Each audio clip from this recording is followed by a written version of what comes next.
नमस्कार मंडळी, कशा आहात तुम्ही सर्व? नक्कीच मस्त आणि मजेत असणार आहे. तर गेले एक आठवडा झाले आपले काही व्हिडिओ कंटिन्यू येत नाही. मी नेहमी व्लॉग सुरू केला की असं म्हणत राहते की मी आता नेहमी डेली व्लॉगिंग करत जाईल किंवा डेली व्हिडिओ अपलोड करत जाईल. पण होतंय असं की ब्लाऊजकडे मी जर लक्ष द्यायचं ठरवलं की व्हिडिओकडे माझं दुर्लक्ष होतं, आणि जर व्हिडिओकडे एकदम कॉन्सन्ट्रेटली व्हिडिओ जर अपलोड करायचं म्हटलं तर मग ब्लाऊजच्या कामाकडे माझं दुर्लक्ष होतं. त्यामुळे मग दोन्ही बॅलन्स करायचं म्हटलं की होत नाही दोन्ही गोष्टी, कारण की राम पण लहान आहे आणि त्याच्याकडे पण लक्ष द्यावं लागतं. तर असो, प्रयत्न तर मी नेहमी सारखाच करेल की डेली व्हिडिओ आला पाहिजे.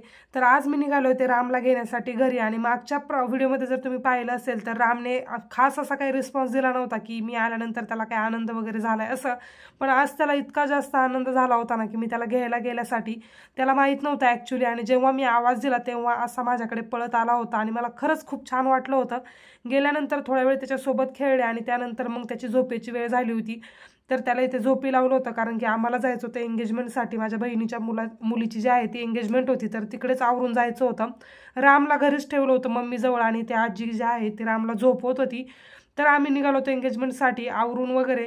मला काय घालावं ना हेच सुरुवातीला कळत नव्हतं, कारण की मी काहीच प्रिपरेशन केलं नव्हतं आणि जाईल असं नक्की पण नव्हतं. आणि मे बी आता उन्हाळ्याचे दिवस असल्यामुळे असं होत असेल, उन्हामध्ये ना कुठे जावंसंच वाटत नाही. आणि मला जास्त ना असं उन्हामध्ये गेलं ना, मी खूप जास्त इनॅक्टिव्ह होते. म्हणजे उन्हामध्ये गेल्यानंतर मला ना असं काम सुचेना असं, किंवा एकदम चिडचिड झाल्यासारखं होतं. असं नेहमीच आहे माझं सुरुवातीपासूनच, जसं कॉलेज किंवा स्कूलमध्ये होते तेव्हापासूनच उन्हाची जास्त सवय नसल्यामुळे थोडासा प्रॉब्लेम येतो. आणि बाहेर गेल्यानंतर मग माझा चेहरा असा केविलवाना म्हणा किंवा कंटाळवाना दिसायला सुरुवात होते.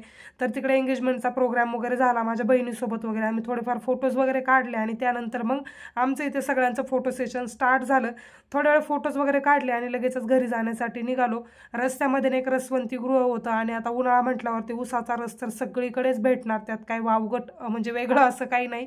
तरी ते उसाचा रस पिण्यासाठी थांबलो होतो. सोबत गप्पा गोष्टी होतात, आणि बऱ्याच दिवसानंतर घरी गेल्यानंतर ना कोणत्या विषयावरती किती गप्पा मारायच्या याचं काही लिमिटच नसतं. कोणाला तरी एकाला पकडायचं आणि मग त्याची टिंगल टवाळी करत बसायचं, हेच आमची नेहमीचं ठरलेलं असतं. तर हेच इथे चाललेलं होतं. आता इथे रस वगैरे मस्त एन्जॉय केला आणि त्यानंतर मग घरी सुद्धा जायचं होतं. जोपर्यंत मी घरी जात नाही तोपर्यंत राम झोपलेलाच होता, आणि गेल्यानंतर मग मी पण थोडासा आराम केला. व्हिडिओचं एडिटिंग करून लवकरच तुमच्याबरोबर शेअर करावं असं मला वाटलेलं, पण नंतर ते सुद्धा काहीतरी राहिलं, आणि त्यानंतर मग मी दिवसाचं असं काही शूट केलंच नाही. रामला घेऊन आता डायरेक्टली इकडे वाघोलीमध्ये आले. तर आल्यानंतर रामचे रिॲक्शन तुम्ही पहा. आल्यानंतर त्याला कोणतीही गोष्ट द्या, कोणतंही टॉईज द्या, त्याचं कशामध्येच मन नव्हतं, सारखा रडत होता. म्हणजे मला वाटत होतं की त्याला इकडे करमतच नव्हतं, कारण की इकडे तेवढा लिमिटेड स्पेस, खेळण्यासाठी जास्त जागा नाही, आणि घरी एवढी मोठी फॅमिली म्हटल्यावरती त्याला तिकडची खूप जास्त सवय लागली होती. आणि जवळजवळ 2 वीक तो घरी राहिला, त्यामुळे त्याचं काय झालं होतं की इकडे आल्यानंतर त्याला करमतच नव्हतं. तर या छोट्या छोट्या क्लिप मी ते तुमच्याबरोबर शेअर करते.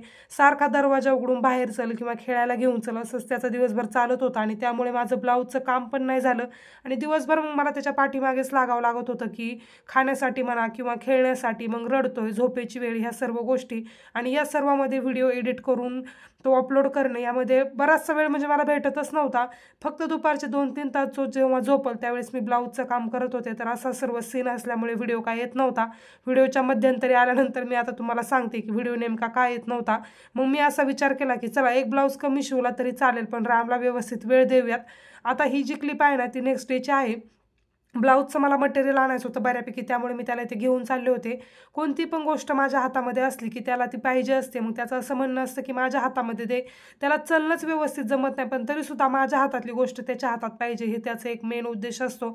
आणि चालता चालता त्याचे कोणीही मित्र भेटू, मैत्रिणी भेटू, त्यांच्याकडे पाहणार, गप्पा गोष्टी करणार. कोणी ओळखीचा असू नसो, पण राम त्याच्याकडे जाऊन छान त्याचं म्हणजे त्याला ना ओळखीची गरजच पडत नाही. त्याला माणसं ना खूप जास्त लागतात. कोणीही भेटलं तरी त्याला कडेवरती बसणार, हसणार, आणि त्याच्या भाषेमध्ये काय बोलतो त्याचं त्यालाच माहिती असतं. तर असं काहीसा सीन होता. नेक्स्ट डेला आता रामला झोपून मी ते ब्लाऊजचं माझं काम करायला घेतलं होतं. बऱ्यापैकी खूप दिवस झाले मी ब्लाऊजचं काम काही करीतच नव्हते, आणि मग मला असं वाटायचं की जसं मी काम आवरत नाही तसं तसं माझं काम वाढत चाललंय, त्यामुळे हे कामसुद्धा झालंच पाहिजे. तर हे सुद्धा माझ्या डोक्यामध्ये होतं.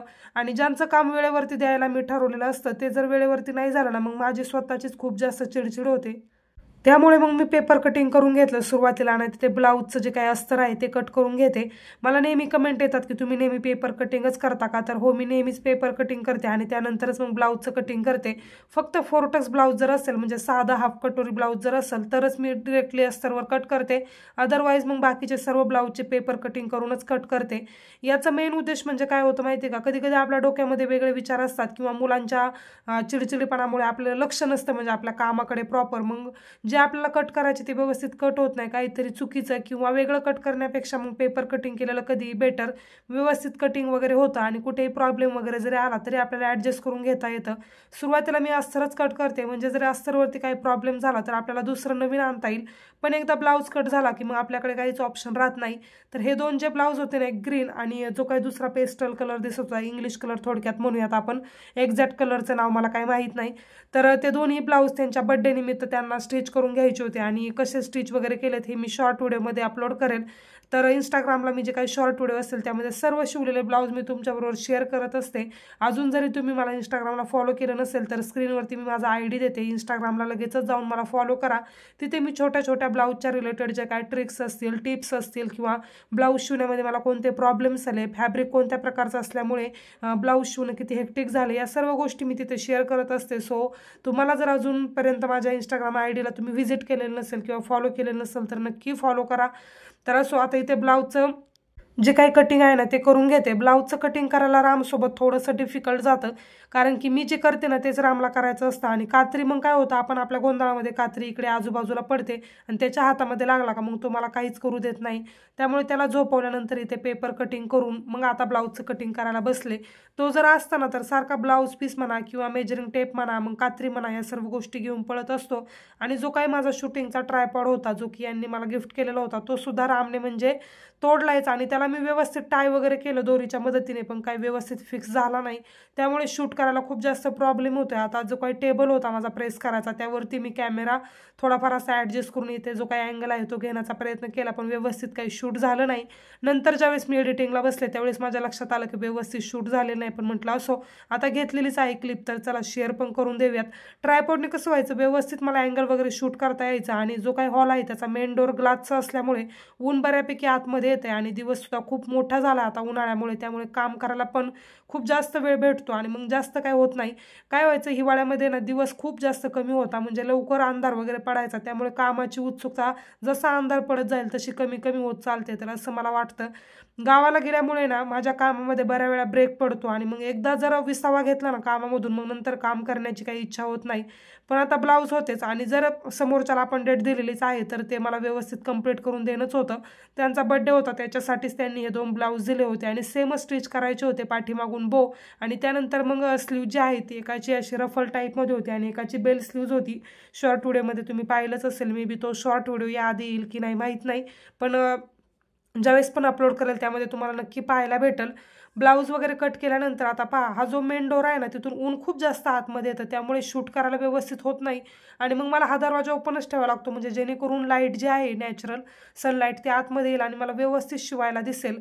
एक याचा ड्रॉबॅक असा म्हणता येईल की धूळ खूप जास्त आतमध्ये येते जेव्हा मी हा डोर ओपन ठेवेल त्यावेळेस. आणि किती भांडी वगैरे स्वच्छ करा, दुसऱ्या दिवशी एकदम थिन लेअर म्हणू शकतो आपण धुळीची, ती भांड्यांवरती साचलेली असते, मग ते स्वच्छ करा. त्यानंतर मग इकडं काम करायचं असेल तर थोडीशी नॅचरल लाईट पाहिजेच आतमध्ये, तेव्हा शिवायला थोडासा इंटरेस्ट येतो. राम जागा असल्यानंतर मी हा डोअर ओपन ठेवत नाही कारण की तो सारखा बाहेर जातो आणि कोणती गोष्ट घेऊन जाऊन वरून खाली फेकल याचा काही अंदाज सांगता येत नाही. कोणतीही खेळणी वगैरे असेल तर तो सुरुवातीला वरून खाली फेकतो आणि जे काही कपडे वगैरे मी बाहेर सुकायला ठेवते त्याचे जे काही क्लिप्स असतील ते सुद्धा रामने पूर्णतः फेकून दिल्या, त्यातली एकही क्लिप तुम्हाला तिथे बाहेर दिसणार नाही. तर असं होतं. त्यामुळे राम ज्यावेळेस जागा असेल ना त्यावेळेस मी हा डोअर ओपन ठेवत नाही कारण की मी कामामध्ये एकदा मग्न झाले की माझं लक्ष राहत नाही नेमका राम काय करतोय त्यासाठी. तर रामला घेऊन आल्यानंतर घरून 2 दिवसासाठीचं असं जे काही बेसिक रुटीन होतं ते याआधी मी थोडक्यात तुमच्याबरोबर शेअर करण्याचा प्रयत्न केला. तर चला आता ग्रोसरी शॉपिंग थोडीफार केलेली आहे ती सुद्धा तुम्हाला तुम्हाला दाखवते.